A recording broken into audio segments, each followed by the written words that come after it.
My story starts when I'm 18, but a lot more happened as a child than I'm ready to talk about.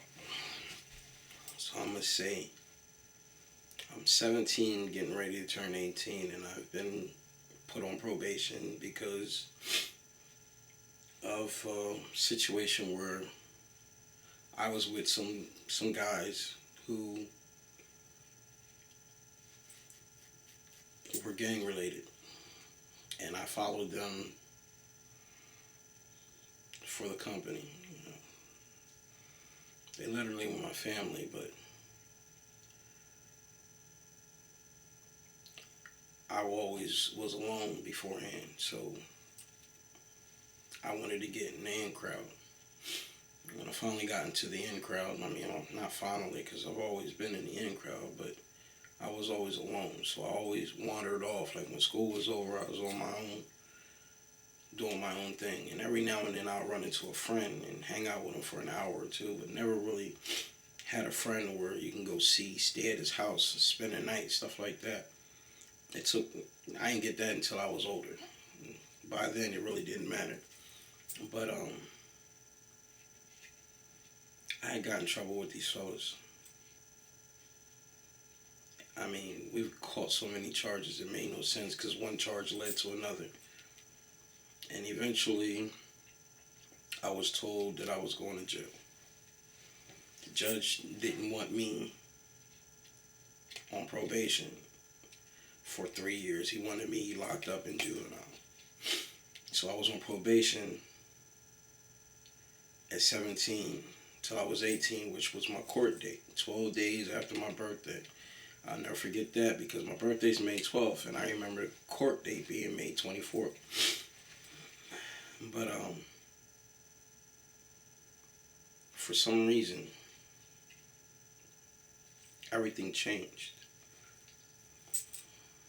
I even got in trouble while on probation. And that was kind of the catalyst of what was going on. I got in trouble while on probation. I went with some kids who was stealing stuff, and I wasn't completely innocent, but I didn't do what they were charging me to do.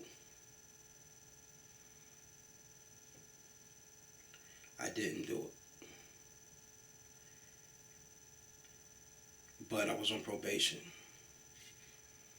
So the judge literally personally sat me down and told me I was going to jail. So it kind of put me in a depressed mood. And then eventually when I get home after getting in trouble, my mom's like, look, come to North Carolina, get out of that BS. And I did. So my probation moved from Westchester, Pennsylvania to Warrenton, North Carolina. And while on probation, I decided to go to church. And I got into the church scene. I got into the church scene deep. If you know me, once I'm dedicated to something, I'm dedicated to it. And I can do many things, but for whatever reason, I had love for religion. So I studied the Bible. And at the time, I wasn't looking at it from an open perspective. I was looking at it from perspective of which somebody else gave me. So I lived by that law. Eventually, days before court, I was asleep on my mom's couch. And the fear of prison started to eat away at me. It just started to bother me. While I'm asleep, and this is how bad, that negative can tap into you. I'm asleep and I see these things. I'm feeling these things. I'm saying to myself, man, I'm about to get locked up. I gotta fight. I need to get up right now and do push-ups, do sit-ups, lift 100 pounds on each arm. I was in my mind fighting myself in prison. And then this cool, calming voice came over me and said, don't worry about it. And it literally shook me to the point where my body just calmed down while I'm asleep.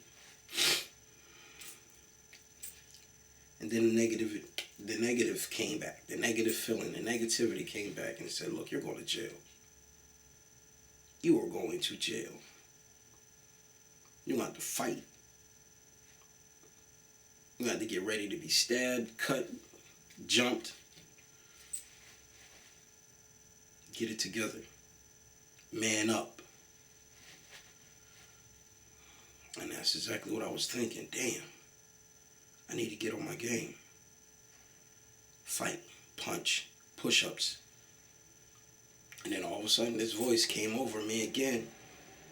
A little more stern and said, don't worry about it. And I grew calm again. I grew calm again. And then it hit me like hard. Boom. Prison. Jail. Locked up. My heart started beating. Hard.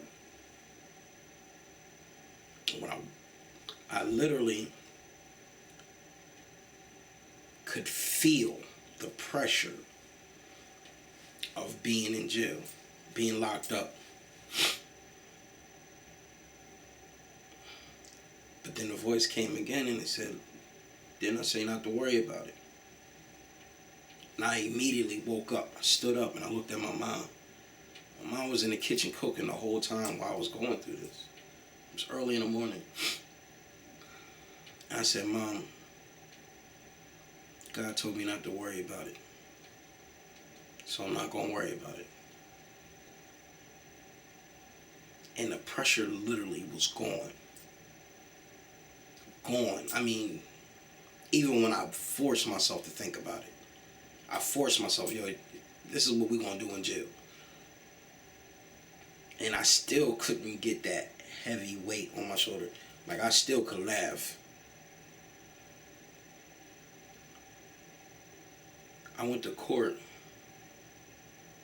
And the first thing my judge said was, why is this man not locked up? Why is he not in an orange jumpsuit? Why is he not in shackles? My aunt stood for me. My probation officer down south sent me a letter. My probation up north wrote me a letter and then stood and said something to the judge. My church and the place I was doing community service at, everybody sent a letter. Unbeknownst to me, I didn't know this. Well, not the church, but everybody else sent a letter, and my probation officer had mentioned that I've gotten back into the church community. Eventually, he asked me what did I have to say, and I was like, what can I say? I take responsibility for what I do. Even if I didn't do these things, you know what I'm saying? I have to take responsibility for the choices that I made. And he got quiet. And I still never understood what he said to this day because I thought I was going to jail. I didn't hear him when what he said. It wasn't until the probation officer walked up to me and told me to check in with my probation officer back in North Carolina. And I was like, what? He's like, when you get back to North Carolina, check in with your probation officer. And I'm looking at him like, what? I'm not getting locked up? I'm not going to jail? He said, no, you get a year of probation. Actually, it was 3 years of probation. Supervised. When I got down south, because I did some stuff for the church. Me and the Williams family, we worked at a CMC maintenance. We were doing custodian work, but we had all kinds of stuff going on. We buffed floors, we ran wire, we did windows. But we did all that stuff for the church for free. So when I get home, I'm back into the church. I go do my community service, and I'm keeping in contact with my probation. A couple months pass by, and while I'm at the community service, the kids are noticing me for whatever reason I don't know. The kids just want to play with me. So one day, Miss Austin, who was running the program, says, "Can you stay in here with the kids, keep them occupied? I'll be right. Excuse me. I'll be right back." So she goes into the office and talks to whoever it is that she's talking to, and the kids is out there, and we talk about movies. And I am a movie connoisseur, so every movie they're talking about I know, and I either have. So when they start saying the lines and stuff, and I'm finishing their lines, they're laughing, you know what I mean? And we're all connecting based off of one subject. And then eventually we start playing basketball and volleyball, and then the next day it's the same thing. And the next day after that, and another couple months go by, and eventually Miss Austin's like, "Well, would you like to actually work for us? Because the kids love you." Kids gave me more respect than they did anybody in the building. And to this day, when these kids see me, they're all grown now, when they see me, they still show me love. They still remember my face. I've actually had a kid who has his own business come to me, found me, to tell me that I've impacted his life that much.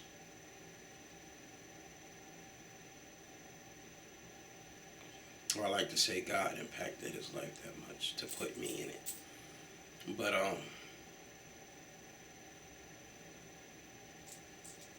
eventually my probation officer comes to my house. And because I'm with my boys, I have to run home. I'm running home. When I get there and she's there waiting, she's looking like I'm in trouble. And then she starts smiling. She said, "Well, today's the last day of probation." Gave me some paperwork and told me that I did an excellent job. I was respectful. I was doing everything that I was told to do and went above and beyond. Especially as far as the church was and with the community center. But eventually I was on probation. Early. An entire 2 years early. I then move with a friend. And we've lost our contact with the church that we was going to because a lot of grimy stuff ended up happening. And I'm not going to go into that detail. There'll actually be another YouTube channel for another time. But eventually we strayed from the church. Started drinking and smoking and fornicating, if that's what you want to call it. And because of what happened prior to doing all these things, we were all more like, screw religion. We still believe in God, but screw religion. So I'll never deal with religion again until I really hit rock bottom with emotionally, because I've always had a job. I've always worked. It's just that emotionally I was alone. Even when I was surrounded, emotionally I wasn't proud of myself. Emotionally I wasn't proud of what I was doing. Until somebody asked me to start boxing, and he took me out of that world. I had to purify my body again. I got away from the sex. I got away from the drinking and the smoking. But still mad at religion. And while I was mad at religion, a religious man walks up to me and tells me that I need to go back to church. And I'm looking at him like, psh, you're out your mind.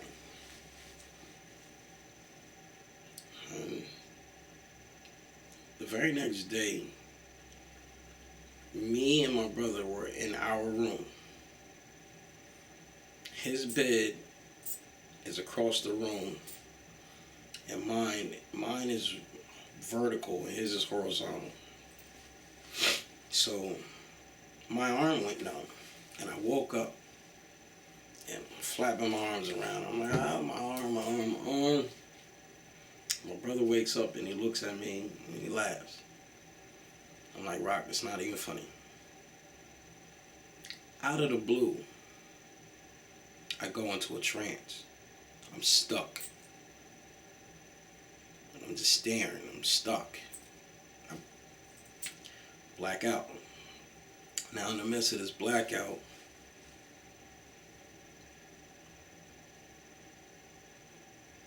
an angel came to me. No words. I felt everything that was being said. I felt it. And I was handed a clipboard. And the clipboard had a list of names on it. I mean, pages after pages after pages. And the angel pointed to the bus, or not pointed, but, just showed me the bus. Kind of pointed to it with his hands wide open. And, when I got on the bus, even though the bus was short, I tried to run to the end of the bus, and it just kept on seeming to go and go and go. And I mean, it was a short bus from the outside, but on the inside, it just kept on going. So I put two and two together, obviously, and figured, okay, I need to go get some people and fill the bus up. I get in the bus and I'm going from place to place. I don't remember all the places, but I remember one specific place. I pulled up to a stadium, and the stadium was in ruin. And I mean, it looked like buildings had fallen all around it and everything. And there's a group of people just sitting outside, and there's a massive amount of people you could tell are inside through the door. And I go to the door of the bus, and I'm calling out these people's names off the list. When I start calling these people out, for some reason I could tell that everybody's recognizing what's going on, and all of a sudden want to get on the bus. Thing is, they never try to rush. They just crowded me and was asking if their name was on the list, if their name was on the list. And I'm like, sorry, your name's not on the list. I can't let you on the bus. Still, they did not try to fight to get on the bus, which is something I'm starting to point out for myself. They didn't fight to get on the bus. They already understood what was going on. I'm guessing. Or they were just oblivious to the fact. But I'm picking these people out of the crowd. And once I get the bus full, I was directed to a place where I believe is a place in Jerusalem, because I believe it was the cave where Jesus was supposed to have been laid after he died. And I only say that because every time I was described Jesus' rising, was he was put into this like cavern area, and they closed it with this big boulder. And that's exactly what they did with us. I just remember going up this hill, and I mean this hill was high, and I could look out the door and see how close we were to the edge.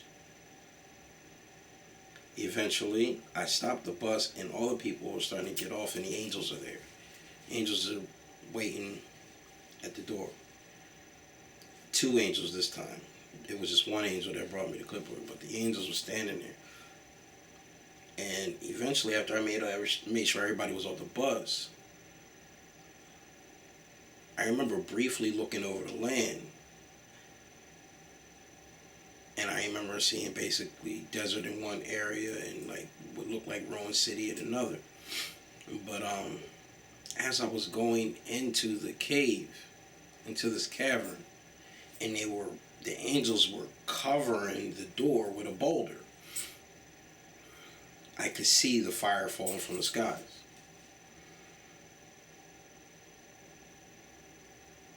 I woke up and I tried to explain it to my brother, but I was speaking so fast, he didn't get it. He was like, yo, you gotta calm down. And I was like, yo, just give me a minute to process this. So I laid back down, and while I was laid down, I went back into another trance. And I woke up, and my skin was on fire. I mean, I literally seen the flesh falling off my skin and rejuvenating. And I said to myself, oh my God, I'm in hell. I said, Lord, why would you put me here? I know I'm a good man. I know I'm good inside and out. I've done no wrong to no one. I don't feel I deserve to be here. And a voice said, you're my son. Rise yourself up out of there. You don't belong there. And that's exactly what I did. For whatever reason, I just remember reaching up and grabbing on and pulling myself out.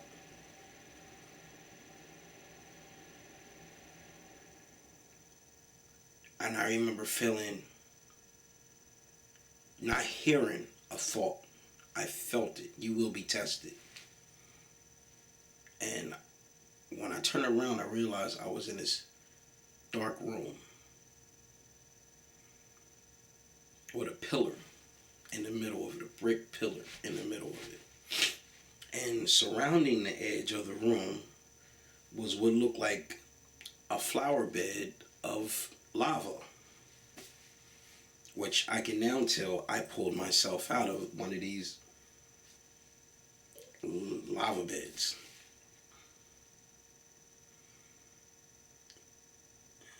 As I'm walking around the room, I then realize there's somebody else there. And they're sitting on the chair on the far end of the room reading a book. And I said to myself, if I am where I think I am, then that means that's the devil. And when I realized that, his whole face and body changed. But he never stopped looking at his book.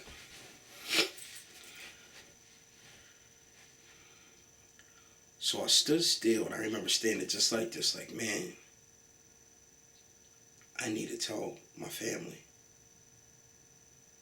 I need to tell the world what is going on.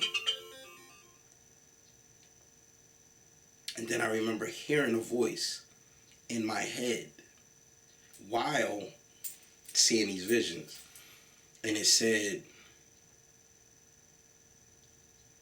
you will do something for me. And I remember turning around and look at him and said, I'll never do anything for you.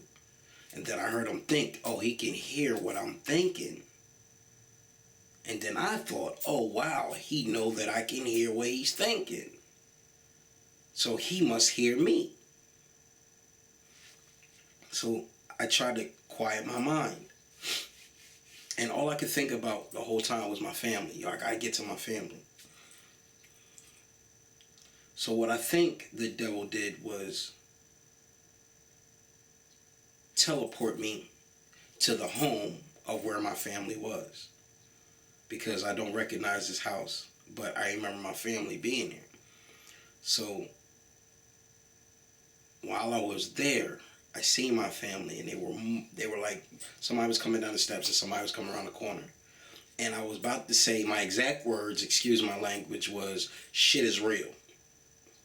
And poof, I was right back there in front of the devil. Now, the reason why I say it's more than a trance or a dream is because I remember thinking during this entire situation. And I literally thought about the games in the Xbox using what I knew to try to get out. So I try to scale the walls as much as I possibly can, like I seen in this game. Everything that I tried to do, I could hear the devil in my head and in his head saying, yo, it's futile. You're not getting out of here. So I sat down and I started to pray. Then eventually he got annoyed with me praying and meditating. And I don't know how, but somehow we ended up agreeing to battle. Like I could see him get up and get ready to come at me. So in my mind, I'm like, okay, yo, this dude is big. Get ready. First thing I remember doing when he came at me was covering myself. And I just stood there.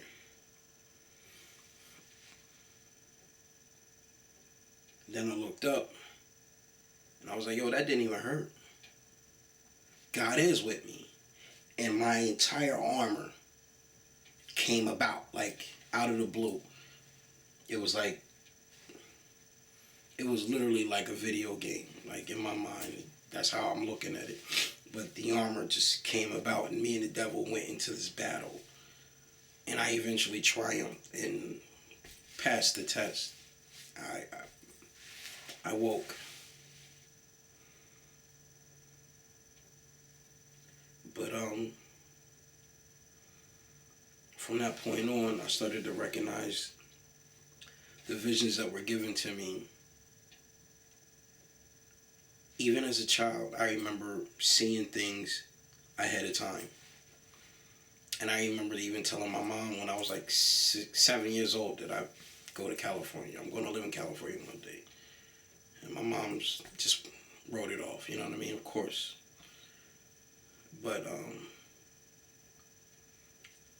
every time in North Carolina, once I got in North Carolina, every time I got to a different place,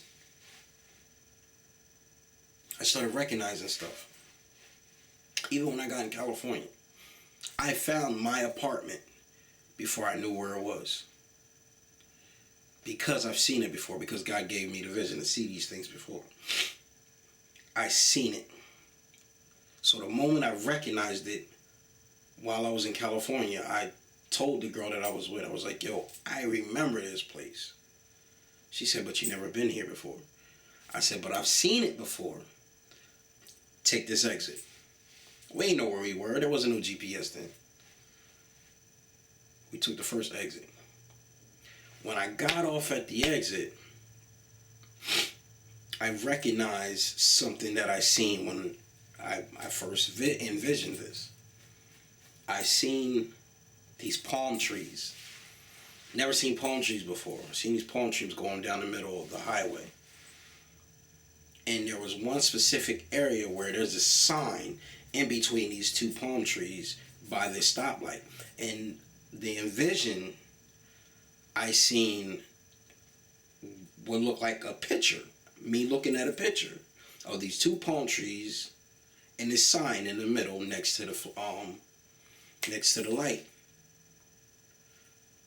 As soon as we get there, I take the picture, click up, and when I pulled up the Polaroid, you remember back in the day you had to shake it, or not really shake it, but air dry it, and it came to, everything snapped. Like, I've been here before. So I was like, yo, go down here, take this left. This is where our house is. So when we took the left, it was nothing but a hospital, like the back of the hospital. You know how you got all the ventilations and stuff sticking out the roof? That's all you could see. You know what I mean? Like, but at the end of the block, as soon as you get to the end of the block, there's an apartment complex. And if you're not paying attention to it, you'll drive right past it. There was this apartment complex. And when we drove into it, everything came to me. So I remember, this is where we live. So I excited, I jumped out the car and I'm sitting there like, yo, this is where we live. This is where we live. I remember everything here. She said, what do you mean? I said, I remember everything. There's a broken down Toyota around the corner, and that's the apartment that they're going to show us, and yada, yada, yada. So when we get into the office, I'm just smiling and I'm playing it out. So I'm going to see where this goes. So the lady says, the first thing she says, oh, we don't have an apartment to show you. And my girl, she looks at me like, told you. I said, no, I don't doubt it. Just give it a minute. Maybe it's not today, maybe it's tomorrow. But soon as we get up to leave, the janitor comes in and says, yo, the apartment over around the corner is ready. The apartment that I had pointed to before we went to the office. And I looked at my girl, and she just started smiling. So what I tell you, we literally get around the corner to go to this apartment, and guess what's standing there? It's this broken down Toyota truck.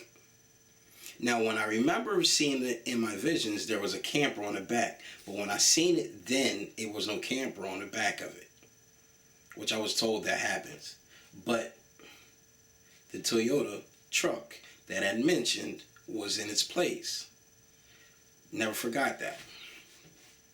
So as we were going to the apartment, I stopped in the middle of the parking lot and looked further down the southern part of the parking lot, and I seen the apartment. I was like, yo, I recognize that area. We're going to get that apartment down there.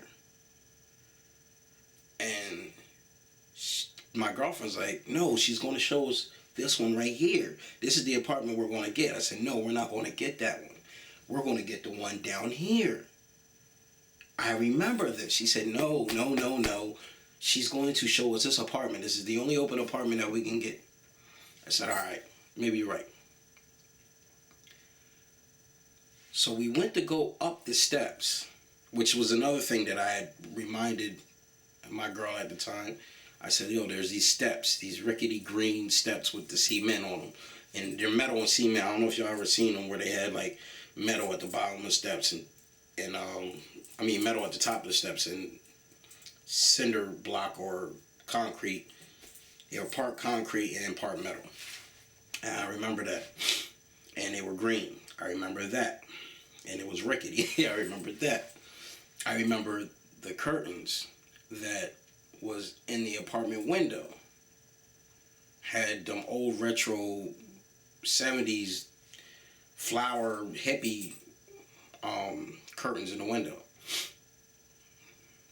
As we was going up the steps, I said, yo, we don't see this apartment. I don't remember seeing this apartment.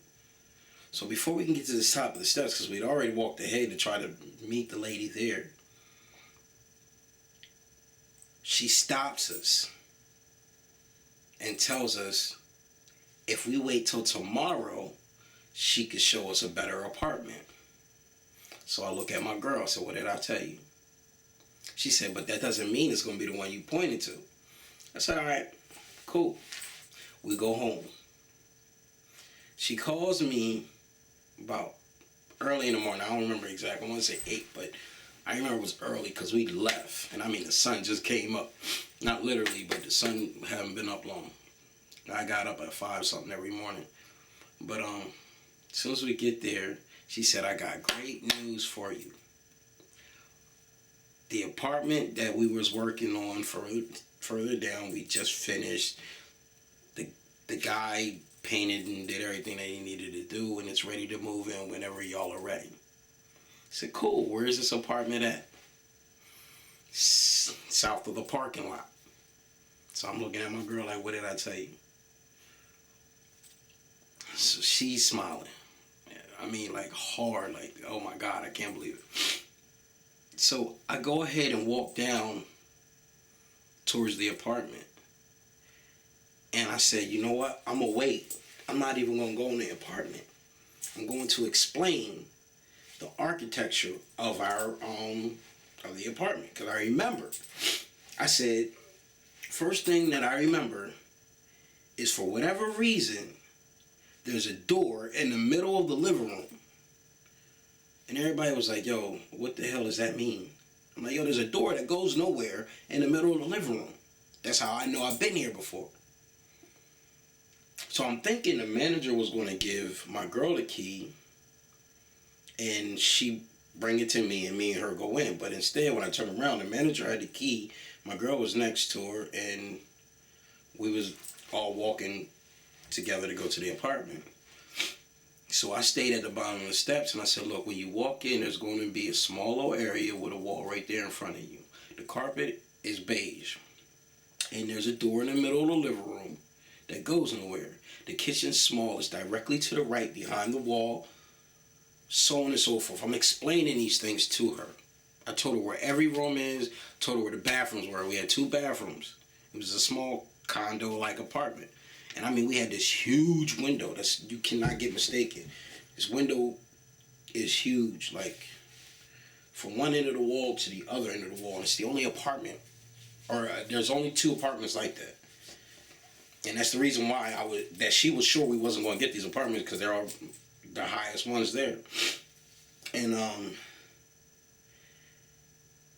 I said that to her. I said, there's this huge window. You can't tell from the outside because there's a thing that kind of like covers over the window. Not covers the window, but the balcony thing that covers the whole roof area that covers the balcony kind of hides the windows from the top of the apartment, because the apartments come downhill. So you can't really see it until you get to the bottom of the apartment. So she didn't know what I was talking about when I was telling her, like, yo, we get these apartments with these big ass windows. She goes in the house and looks around and then comes out and her lips are literally white. And she's like, yo, everything you said is real. So the door in the middle of the living room that goes nowhere was a door to go to, I guess, where the water heater used to be for the bathroom in my bedroom, in the master bedroom. But they ended up putting a wall in there where the door is. So when you open the door, all you see is a wall. So it was a door that went nowhere. And that's one thing I can remember. Even after all of that, I started to travel with my son after my son was born. And I didn't pay attention to it until later on. But me and my son traveled, and even before